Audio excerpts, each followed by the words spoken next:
ऐसी वीडियोस बहुत कम लोग बनाते हैं, इसलिए आपका 1 मिनट ज़ाया नहीं होने वाला। आप यकीनन जानना चाहेंगे कि क्या दुनिया में ऐसी ज़ुबान हो सकती है जिसे सिर्फ 3 लोग बोलते हों।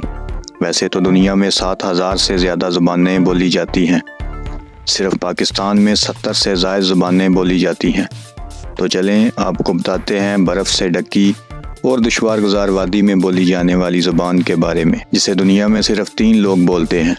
स्वात की वादी बिशीग्राम के गांव मगलमार में बोली जाने वाली इस ज़ुबान का नाम बदेशी है।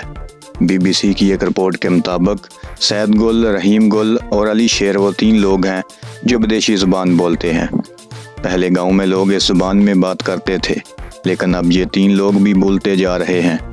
गांव के बाकी लोगों को ये ज़ुबान नहीं आती। इन तीनों अफराद के बच्चे और घर वाले भी बदेशी ज़ुबान बोलना नहीं जानते, बल्कि घर वाले तुरुली ज़ुबान में बात करते हैं।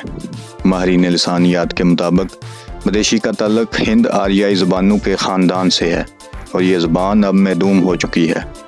मज़ेदार और दिलचस्प मालूमाती वीडियोज़ देखते रहना चाहते हैं तो चैनल सब्सक्राइब करना मत भूलिए।